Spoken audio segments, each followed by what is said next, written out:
Nick Ashew here with the DMV. Has concluded. The DMVSTREAM.COM player. Sean Parker along with Nick Iverson. I always wanted to play volleyball in college. Cordova trying to dig it out of the board. And they score!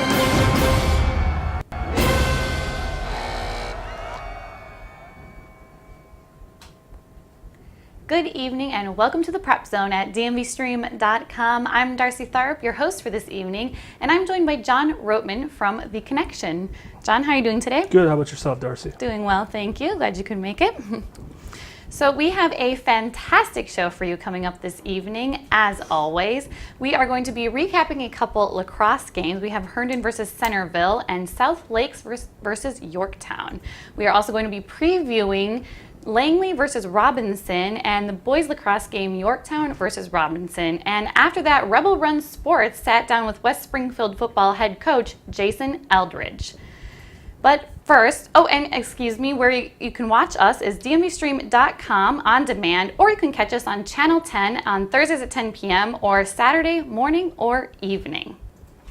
First, we are going to take a look at DMVSTREAM.com new partnership with the Lacrosse Sports Network, a 24/7 sports network dedicated to the sport of lacrosse. What's up, lacrosse fans? I'm excited to announce our new partnership with LacSportsNetwork.com, a 24-hour digital media network dedicated to covering the game of lacrosse, delivering thousands of hours of original programming, including live professional, collegiate, and amateur games. Now, those of you that already know about Synthesis Multimedia Productions and our platform at DMVStream.com, you know that our group has become the Mid-Atlantic's dominant force in providing live streaming of pro, college, and local high school sports. Now, in this new partnership with LacSportsNetwork.com, we'll be bringing you, the viewers, unprecedented live coverage of the Mid-Atlantic's most notable high school lacrosse programs, with matchups that include teams like Gonzaga, Georgetown Prep, Landon, Loyola Blakefield, McDonough, Boys Latin, Hill Academy, St. Paul's School, Culver, New Canaan, St. Stephen's St. Agnes, Collegiate School, and the Washington Catholic Athletic Conference Championship live from the University of Maryland. Now, in this series of 10 games, starting in early March, you can watch the best matchups live in HD with the state-of-the-art broadcast technology you've come to expect from us at Synthesis Multimedia Productions and DMVStream.com. Broadcasts will include a minimum of 5 HD camera angles, graphics, instant replay, live clock, live scoring, up-to-the-minute stats, and a 15-person crew, including directors, producers, camera operators, play-by-play color, and sideline reporters, all dedicated to creating a television-style broadcast experience that you can watch live right in the palm of your hand. To find out more about this project, go to LacSportsNetwork.com and start watching lacrosse right now.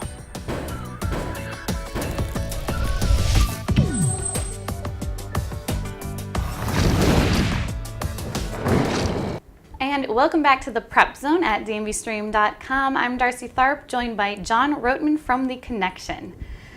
April showers bring May showers, which is why we had some rained out softball games. So our show this evening is dedicated solely to lacrosse. And first up, we will be recapping a couple of games. We have Herndon versus Centerville, with Centerville taking the win by 1. John? Yeah, Darcy, this was a winner go home in the matchup in the Conference 5 baseball tournament, and Centerville was able to pull it out 5-4 in 8 innings, thanks in large part to Carter Egber's standout junior left-handed pitcher. He pitched great for 6 innings, however, he did not end up with a win to show for it. He struck out 12, only gave up 2 runs in 6 innings, put Centerville in a great position to win. However, after 6 innings, Coach Finley pulled him and brought in Carter Buck, the staff ace, who's going to Wake Forest. Usually this is a lights out situation where Bach comes in and closes the door, but it didn't exactly work out that way. He ends up giving up a home run to lead off the inning. There's an error behind him, and Herndon's able to push across 2 runs and keep the game going. Now, it would have been easy for the Wildcats to hang their heads after seeing their ace give up a couple of runs, but they were able to gather themselves and pull it out in the 8th inning. Herndon pitcher, junior Antonio Menendez, also a great pitcher. He's going to go to Wake Forest. He threw well over 100 pitches, and he ran into some trouble in the 8th inning and ended up throwing a wild pitch that allowed Centerville to score the winning run. Centerville, again, like I said, Egbers pitched a great game, and they had to feel really good about themselves. But they end up winning anyway, and this says a lot about their resiliency as a team to be able to overcome, a rare hiccup by Carter Bach in the 7th inning. But they went on to the conference semifinals. Their game got pushed back to tonight due to rain. They're going to play Westfield, and unfortunately, Herndon's season comes to an end. Well, they still had a great season, and I apologize for that. We are having some baseball and softball as well. Next up, we have South Lakes versus Yorktown, with South Lakes with the win. Yeah, Darcy, this was a Conference 6 boys lacrosse championship game, and this is a conference that was run by Langley for a long time. Madison's played well, so these are a couple of programs that looking to make a name for themselves, and it was South Lakes that pulled out the 8-5 win and actually won the first conference championship in program history, and they had to do a little bit of work to get there. They fell behind 2-0 early. Yorktown star CJ Stoll put in a couple of early goals. Senior, he's going to be playing at St. Joseph's. Gave Yorktown an early 2-0 lead, but South Lakes was able to come back, tie it in the first quarter, ended up taking a 5-2 lead at halftime, and they were able to hold that lead in the second half. Senior Tommy Jung had a big day for South Lakes. He had 3 goals, you see here with the hat trick. Matt Hughes, long stick midfielder for South Lakes and the defensive player of the year in the conference, even put in a goal. And it was great to see the celebration afterward for South Lakes. I mean, everyone was going nuts. They take the team picture with the banner, and then after that's done, they invite all the alumni from the stands to come and take a picture to let everyone feel included in the win. Then Coach Lund has each class of players take individual pictures, seniors, juniors, sophomores, and you could tell it really meant a lot to them to bring this championship back home to South Lakes, and it was a joy to cover it. But even though Yorktown fell short of winning a conference championship, that was the second time in 3 years that they fell short in the conference championship game. Their season continued. Yorktown was able to beat Osborne Park in the first round of regionals. They're going to have a big matchup with Robinson coming up. South Lake's season continued as well. They beat Stonewall Jackson on Tuesday, and they're going to face Centerville on Thursday. But big win for South Lakes to bring back that first conference championship to the school.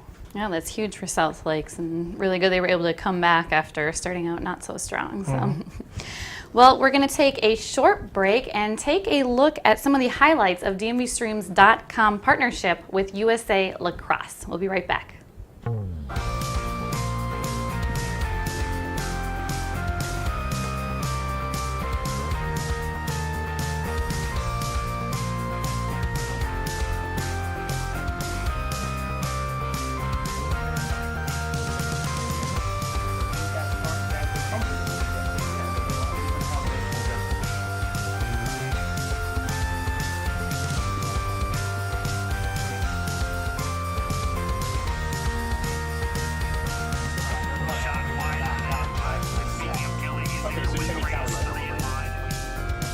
Here you go, stand by. Ready to roll?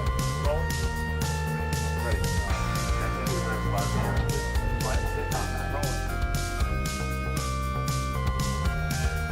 Okay, guys, so that's clear to watch number 1. We need number 3 blue. Kelsey for another 20 or so.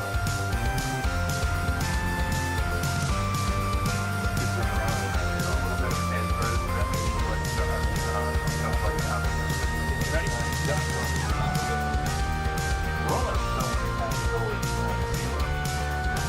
Ready, come back out to 2. Third player to watch for the blue team today, it's number 5, Tyler Gunn. Yeah, big back behind.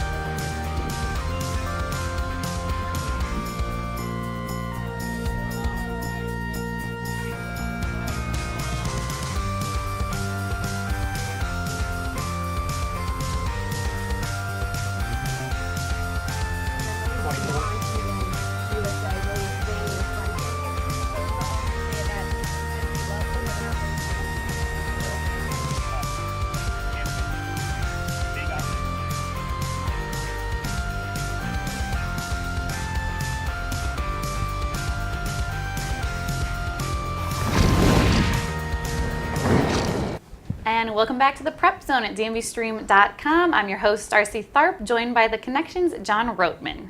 And it is time for our weekly Fast Forward. We will be previewing two 6A North Virginia quarterfinals lacrosse games. First up is the girls. We have Langley at Robinson. Yes, Darcy, this is one of the biggest public school girls lacrosse games that's probably going to be played all year. And it's a matchup that a lot of people saw coming, just not right now. Robinson's still undefeated. Langley went undefeated during the regular season. A lot of people saw this as a potential state championship matchup, but Langley had a stumble in the Conference 6 championship game against Madison. So instead of entering the regional tournament undefeated, they go in as the number 2 seed from Conference 6, which sets up a second round matchup in the regional tournament with Robinson. Now, the problem with that is whoever wins this game advances to the state tournament. The loser, however, goes home. So what looked at as a potential monumental state tournament, state championship matchup ends up being a winner go home kind of game, which leads to a lot of nerves. I talked to Ellie Klugel, Robinson Star Conference 5 Player of the Year, after their win last night over West Potomac, and she said when she found out about the game that they were going to have to play Yorktown, she got nervous and she's a little shook up about it. She knows how dangerous Langley can be with, as you can see here, Hallie Dunkel, the Offensive Player of the Year in Conference 6, is a threat, 56 goals, 53 assists. Emma Crooks, Anna Hofgaard. Langley is a dangerous team in transition and can present a lot of threats. And if you're Robinson, to have as good a season as they've had, to go undefeated, and they haven't lost to a public school the last 2 years, you don't expect to have to put your season on the line this early in the region tournament against such a quality opponent. But Robinson's got the weapons. Goalkeeper Danielle Valenti said the team was confident and enjoys those kind of challenges. But if you look at the names, Danielle Lucarelli, Taylor Kasky, Katie Chikoski, Ellie Klugel, Robinson is full of weapons. So even though they get a little surprised here with a tougher game than you'd expect early on, they're pretty confident in what they have going on. So Robinson last night, they opened their region tournament with a 21-6 win over West Potomac. Ellie Klugel, 6 goals, 3 assists. Langley opened with a win over Osborne Park. Hallie Dunkel had 3 goals and 3 assists. So this is a really big matchup, and if you're a fan of girls lacrosse, this would be a good one to see. It's going to be a doubleheader with the Robinson boys playing. This one will be at 5:30, and the two teams scrimmaged actually earlier in the season with Robinson winning, but Robinson coach Liz Kay said this is it's a different Langley team this year, or later in the season. They've improved, so she knows that not to sleep on them. So this should be a really good game, and we'll find out if Langley is the team that went undefeated during the regular season, or the team that slipped up against Madison in the conference championship game. Wow, it's going to be a great game to watch, and sometimes it's good to have the harder one first to get that over with. So, all right, thanks, John. Next up, we have the 6A North Region Boys Lacrosse quarterfinals, Yorktown at Robinson. Yes, Darcy, this will be another interesting matchup here. Robinson, the 2-time defending boys state champion, taking on a Yorktown team that has flashed potential throughout the year, but also had a couple of struggles, had a losing streak earlier in the year. This is another winner go home game. The winner gets a berth to the state tournament and goes on to the regional semifinals. The loser goes home. Both teams are loaded with talent. As you see here, CJ Stoll, a senior transfer from PVI, leads Yorktown, 39 goals, 12 assists this season. He's a first team all-conference 6 player. He gets their offense going. He gave them an early lead with a couple of goals against South Lakes in the conference championship game, and you got to look to shut him down. Robinson's led by Johnny Daniel, 43 goals, 19 assists this season. They both have really good goalkeepers. Yorktown has Mason Pollock, who's arguably the best goalkeeper in the state. He was a first-team All-State selection last year. Matt Bethard's playing great in goal for Robinson. And they're going to have some really good defensive matchups as well. CJ Stoll is going to get matched up by Mr. Otero for Robinson. He's going to give him the business. And Connor Shears, one of the best long poles in the state, is going to match up against Johnny Daniel. So, there's talent all over the field. So talent alone makes this a good matchup. But there's also kind of a little bit of a rivalry brewing between these two teams.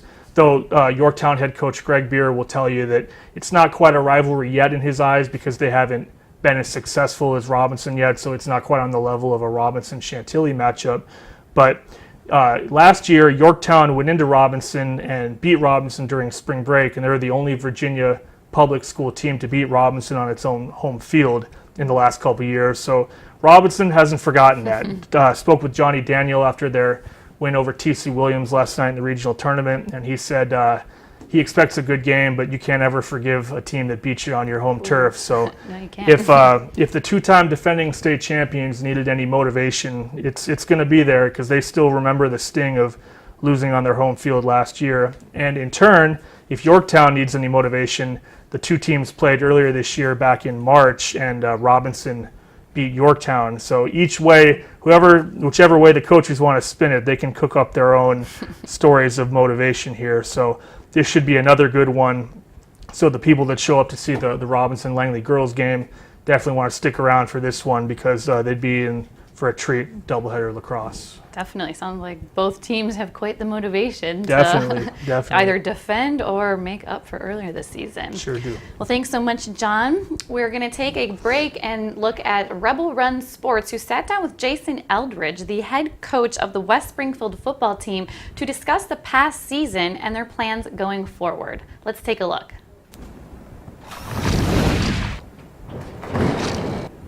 Thank you for joining us. Welcome to the Prep Zone. Joined as always by John Moore. I'm Rob Giampapa. We're of RebelRunSports.com. Joined today by Coach Jason Eldridge, West Springfield head football coach and two-time state girls basketball champion. Little known fact. All right. Well, Coach, let's talk about the season. You guys had a high-powered offense. You had a great year. What did you learn from this year that you can carry into next season? Well, we had to get better up front. We really couldn't stop the run or run the ball ourselves last year. So that's generally a problem in football. So we really worked in our off season to hammer out the line of scrimmage guys, gain weight. We're going to be relying on a lot of young kids up front, both on the offensive and defensive lines. Our front seven looks pretty good right now because we had most of them returning. So we've really pushed the weight gain and muscle mass gain in the weight room. So that's our big initiative. We feel like our skill guys are going to be there just because they're returning and they're really good. So, we got to rebuild the secondary a little bit, but I think with the youth in our secondary, we can kind of mask that if we can get some pressure on the quarterback. And again, that's up front. So, excellent. Jason, you reached the pinnacle of coaching twice, girls basketball. yes. You start coaching football. What kind of pressure does that put on yourself to reach that level? Well, I have a lot more pressure on myself because of it's all self-imposed. I mean, I think, and we've talked about this before, I think, John, but when you reach that place, nothing less really will do. And so when you have good seasons and there's a little disappointment here and there when you don't reach your ultimate goal, it's extra deteriorating for someone like me because I know what it feels like to be at that point in your season where everybody's looking at you as this is where we want to be, and you're really just trying to get there. And it's like climbing a mountain that every peak you get to, you look up and there's another peak that you have to go to. So, it's always a process, and I think why I feel like I'm lucky in this situation is I don't settle for we just won a region, so that's great, yay. Really good team. Now I'm good, not good. Okay. And the other thing is I can push my kids to that extra level too because they, the ones I'm coaching have no idea what it's like to win a state title or even compete for one for that matter. And I think telling them that's the goal instead of we're just trying to win 6 games, we're just trying to make the playoffs. I think that ultimately gives us an extra motivation to push them to a higher level. Right. So. Well, reaching that next level, reaching that higher plateau, reaching that ultimate goal becomes a lot easier when you have a quarterback returning like you do, Peter Musket. Yep. But you also have some skill position guys coming back. My guy Daniel Ledoux's coming back. Yes. Najee Green. Talk about some of your returning players. So obviously those are the guys that we're really going to rely on, and they're high-level talent, very athletic. We have a couple other kids people don't know too much about. We have a baseball player who's going to be playing football for only his second year. He's 6'4", and he can jump out of the gym. Now, he's a baseball guy, which I say that in jest, but he is going to be a difference maker across the middle for us. He'll be lined up as a tight end. We'll line him up as a slot, maybe a little bit out as a split. So he's going to help alleviate pressure off Daniel and Najee, in my opinion, because I think secondaries are going to load up on him. Still looking for a running back, not going to lie to you. But Peter's our best runner. Right. And so we're going to use a little bit of that misdirection with him because we have a backup quarterback who's also our starting slot, who's decently athletic. And so that's going to open things up, I think, across the field. You're going to have to guard 5 guys against us. And I can see that being a problem for a lot of teams. And if we can get our offensive line solidified with the young guys and keep Pete out of pressure, then we're in really good shape. So we'll see how it shakes out. Kids are working hard. We just don't have a lot of them. I wish we did. And unfortunately, that's where I'm at. With the school I'm in, we have to really develop our second and third tier guys. We've got a young kid. He's a rising sophomore. He's going to help us. His name is Jack Costin. His brother played in the league. Played at Redskins as tight end. Also played at Tennessee. He's the all-time leading receiver for tight ends at James Madison. This kid, he's a stud. He's 6'3", and he works his tail off. And so I think he's also going to step in. So you're going to see a lot of size and athleticism for us on offense. So we just have to make sure that we protect our interests with Peter, with the young bigs. And we have big linemen. They're just, sophomores. So. Right. And you played major college football. Yes. Most people won't believe that. No, how? Look at me. I mean, how you didn't. I did not. How did that experience? And you were a lot better than me in high school, so good for you. That is very true. Yeah. How did your experience playing college football, help with, the way that you coach? Well, this is why I'm in this. And, we'll talk about our high school coach, down the line here. I was not adequately prepared for what I went into at Miami University in Ohio as far as the schedule, what to expect out of the common day, week, and academic situation as a college athlete when I got there. I was overwhelmed. I didn't do it very well. On the field, actually, I was fine. Had a plan set forth for me, and everything was good to go. But trying to maintain, 15 to 18 hours a day of business-related activity, which is what I like to call it. I mean, because when you get to that level, it's a business. And then also trying to promote or simulate, and that I guess I should say, a normal college student life, impossible. And so academically, I fell off a little bit, and I just couldn't handle it very well. So my whole goal in this profession is to help kids like Daniel Adu and Peter Musket know what they're getting into when they transition into college and know what they have to look forward to and understand that their real work starts after high school. I mean, this is fun now. Right. When you get into college, that person's livelihood depends on your progress. So if you're not maintaining your level of discipline, it's not going to work for you or him. And it could cost you an education. It could cost the coach's job. And it's just, there's a lot more on the line. And I don't think kids understand that when they leave high school. Because generally when you get to that level, you've been good in high school. Right. So you just think, I'm just going to be good. And that's not necessarily how it goes. Yeah. So. Okay. Well, talking to piggyback off that, how important is your off-season program right now? Kind of getting these you can't obviously get them all ready for college, but how important is that off-season program for you, getting them ready for what you want for the next season? Very important. The big thing is to keep them involved.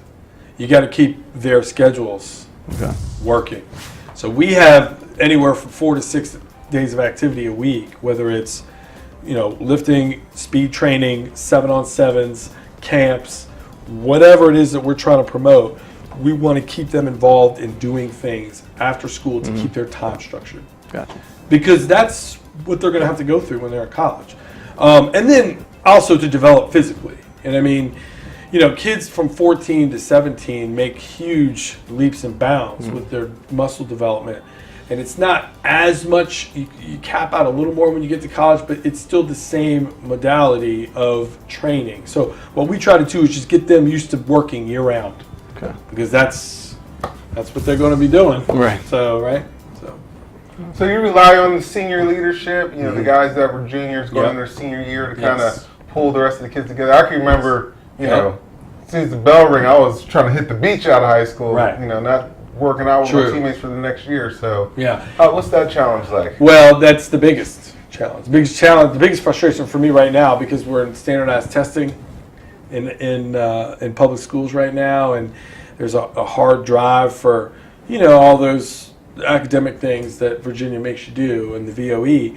But the challenge I have is keeping them motivated, because now they've been doing it, a lot of them, since January, whether they've been in other sports or not, and keeping them active as far as wanting to continue to see those gains. So it's a struggle, particularly with today's child. I mean, all the manipulatives you have that can keep you away from lifting weights. When we were growing up, you know, we could go outside and play a little bit, but it was, you know, keep yourself busy by going out and playing ball with your friends or lifting weights or doing whatever. Now you can be online doing whatever with whoever. And so, you know, trying to keep them, you know, disciplined to the process is a huge mountain. And it's why some kids go in the doghouse with me and then they pull themselves out of it, because, you know, they start driving themselves in the wrong path, and then we got to kind of pull them back. And it takes senior leadership. Guys like Peter Musket, who are very looked up to in our building with other kids, really have to be more vocal as far as getting the kids out, because it's their last shot. And he understands that his success is dependent upon some of these younger guys coming out and working their tail off to kind of support the situation. So it's definitely a day-to-day, you know, hassle. Yeah.